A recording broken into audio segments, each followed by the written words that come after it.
American president Donald ട്രംപിന്റെ സാന്നിധ്യത്തിൽ നടക്കുന്ന ഗൾഫ് US ഉച്ചകോടിക്ക് റിയാദിൽ തുടക്കമായി. പലസ്തീൻ വിഷയത്തിൽ തീരുമാനമുണ്ടാകണമെന്നും ഗസ യുദ്ധം അവസാനിപ്പിക്കണമെന്നും സൗദി കിരീടാവകാശി ആവശ്യപ്പെട്ടു. ഗസയിലെ എല്ലാ ബന്ദികളെയും വിട്ടയക്കണമെന്ന് ട്രംപ് ആവശ്യപ്പെട്ടു. സിറിയയുമായുള്ള ബന്ധം മികച്ച നിലയിലേക്ക് എത്തിക്കും.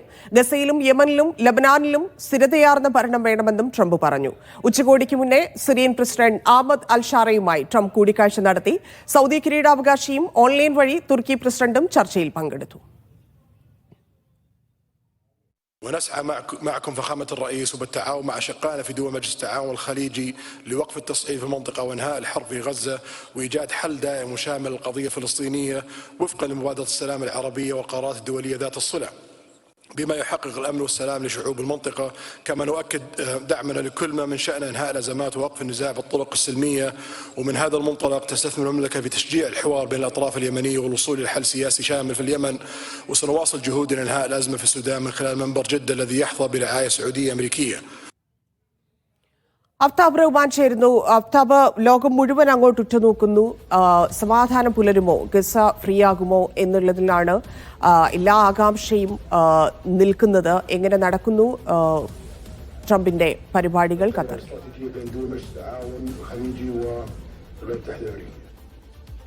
വലിയ അത്ഭുതങ്ങളൊന്നും ഉണ്ടായില്ല. പക്ഷേ ഏറ്റവും പ്രധാനപ്പെട്ടത് ഇന്ന് 5 വിഷയങ്ങളിൽ ഊന്നിയാണ് ട്രംപ് സംസാരിച്ചത്. സൗദി കിരീടാവകാശി മുഹമ്മദ് ബിൻ സൽമാൻ രാജകുമാരനാണ് ഈ യോഗത്തിൽ അധ്യക്ഷത വഹിച്ചത്. ഈ ഉച്ചകോടിയിൽ അദ്ദേഹം തുടക്കത്തിൽ തന്നെ പറഞ്ഞത് ഗസയിലെ പ്രശ്നം മേഖലയിലെ എല്ലാവരുടേതുമാണ്. അതുകൊണ്ട് തന്നെ അവിടെ അടിയന്തരമായ വെടിനിർത്തൽ വേണം. മാത്രവുമല്ല, ശാശ്വതമായ ഒരു പരിഹാരം ഫലസ്തീൻ വിഷയത്തിൽ വേണമെന്നുള്ള ആമുഖ പ്രഭാഷണത്തോടു കൂടിയാണ് ഈ ഉച്ചകോടി ആരംഭിച്ചത്. തൊട്ടു പിന്നാലെ അദ്ദേഹത്തിന് പിന്നാലെ സംസാരിച്ച ട്രംപ് ആയിരുന്നു. ട്രംപ് ഈ ഗസ വിഷയവുമായി ബന്ധപ്പെട്ട് പറഞ്ഞത് ഗസയിലെ ബന്ദികളെ സംബന്ധിച്ചിടത്തോളം, ഒപ്പം തന്നെ അമേരിക്കയെ സംബന്ധിച്ചിടത്തോളം ഇന്നലെ നല്ല ദിവസമായിരുന്നു. അതിന് പ്രധാനപ്പെട്ട കാരണം കഴിഞ്ഞ ദിവസം അവിടെ അവശേഷിച്ച ഏക US ബന്ദിയായ ഏദൻ അലക്സാണ്ടറിനെ വിട്ടയച്ചിരുന്നു. ഇതൊരു നല്ല സൂചനയാണ്. അതുപോലെ മുഴുവൻ ബന്ദികളെയും വിട്ടയക്കണം. അതോടൊപ്പം തന്നെ ഫലസ്തീനിലെ ജനത കൂടുതൽ അന്തസ്സുള്ള ജീവിതം ആഗ്രഹിക്കുന്നുണ്ട്. അവർക്കതിന് അവകാശമുണ്ട്. പക്ഷേ അതിലേക്ക് എത്തണമെങ്കിൽ അവിടെ ഒരു ജനങ്ങളെ തട്ടിക്കൊണ്ടു പോകുന്ന ഒരു ഭരണകൂടമുള്ളപ്പോൾ സാധിക്കില്ല. ഗസയിൽ അത്തരമൊരു ഭരണമുള്ളപ്പോൾ സാധിക്കില്ല എന്നാണ് ഹമാസിനെ ഉദ്ദേശിച്ചുകൊണ്ട് ഒക്ടോബർ 7 ആക്രമണം ചൂണ്ടിക്കാട്ടിക്കൊണ്ട് ട്രംപ് പറഞ്ഞത്. അതാണ് ഈ ഗസയുമായി ബന്ധപ്പെട്ട് അദ്ദേഹം നേരിട്ട് നടത്തിയ പരാമർശം. പക്ഷേ പ്രസംഗത്തിന്റെ അവസാന ഭാഗത്ത് അദ്ദേഹം ചൂണ്ടിക്കാട്ടുന്നത് ഈ സമാധാനത്തിലേക്ക് കാര്യങ്ങൾ എത്തുവാൻ വേണ്ടി ഈ മേഖലയിലെ ഗൾഫ് രാഷ്ട്രങ്ങളുടെ ഐക്യം ഇതുപോലെ തന്നെ തുടരണം. US ഗൾഫ് രാഷ്ട്രങ്ങളുമായി ചേർന്നുകൊണ്ട് തന്നെ ഇതിലേക്ക് ഒരു പരിഹാരത്തിലേക്ക് എത്തണമെന്നുള്ള സൂചന കൂടി അദ്ദേഹം നൽകുന്നുണ്ട്.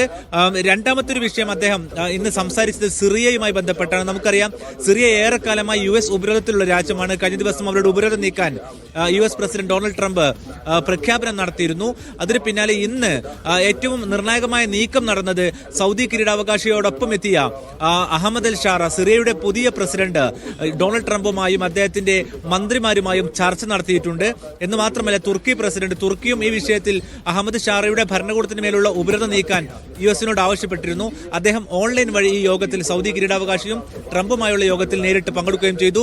ലബനോനിലെയും യമനിലെയും പ്രശ്നങ്ങൾക്ക് രാഷ്ട്രീയമായ പരിഹാരം വേണം. അതോടൊപ്പം തന്നെ ഇറാന്റെ കാര്യവും അദ്ദേഹം എടുത്തു പറഞ്ഞിട്ടുണ്ട്. ഇറാന് ആണവായുധം ലഭിക്കാൻ പാടില്ല. മാത്രവുമല്ല, ഇറാനുമായി സമാധാനം US ആഗ്രഹിക്കുന്നുണ്ട്. പക്ഷേ ആണവായുധം നേടിക്കൊണ്ട് അത് സാധിക്കില്ല. അതുകൊണ്ട് തന്നെ മേഖലയിലെ പ്രശ്നങ്ങൾക്കെല്ലാം കാരണമായത് ഇറാനാണ്. അവർ കൂടുതൽ സംയമനം പാലിച്ചുകൊണ്ട് കരാറിലേക്ക് US-മായി എത്തണമെന്നുള്ളൊരു കാര്യം കൂടി അദ്ദേഹം ചൂണ്ടിക്കാട്ടിയിട്ടുണ്ട്.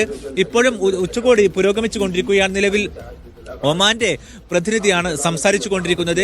അവരെല്ലാവരും ഒരേ സ്വരത്തിൽ ആവശ്യപ്പെടുന്നത് ഗസയിലെ വെടിനിർത്തൽ തന്നെയാണ്. അതുകൊണ്ട് തന്നെ ഇനിയുള്ള മണിക്കൂറുകൾ ഇതുമായി ബന്ധപ്പെട്ട് നിർണായകമാണ്. കാരണം അരമണിക്കൂറിനകം ഈ യോഗം അവസാനിപ്പിച്ച് ട്രംപ് ഖത്തറിലേക്ക് പോകും. ഖത്തർ അമീർ സൗദിയിലുണ്ട്.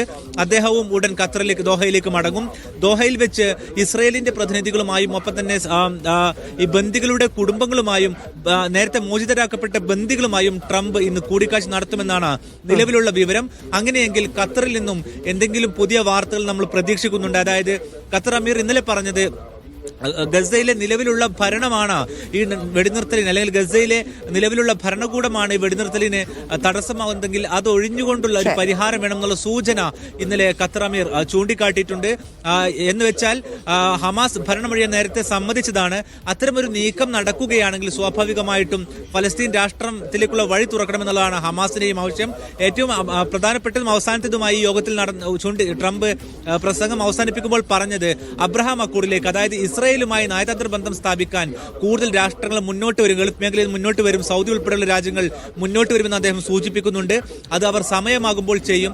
പക്ഷേ ആ സമയത്തിലേക്കുള്ള വഴി, അല്ലെങ്കിൽ വഴി തുറക്കുക ഫലസ്തീൻ രാഷ്ട്രത്തിലൂടെ ആയിരിക്കുമെന്നതാണ് ഇന്നത്തെ ഉച്ചകോടിയുടെ നിലവിലുള്ള ചുരുക്കം. ഏതായാലും ഉച്ചകോടി പുരോഗമിക്കുകയാണ്. അല്പസമയത്തിനകം അതിന്റെ ഒരു സംഗ്രഹം, അല്ലെങ്കിൽ അതിന്റെ അവസാനത്തെ ഒരു പ്രസ് റിലീസ് അവർ പുറത്തിറക്കും. അതിൽ കൂടുതൽ വിശദാംശങ്ങൾ ഉണ്ടാകുമെന്നാണ് നമ്മൾ പ്രതീക്ഷിക്കുന്നത്. ശരി.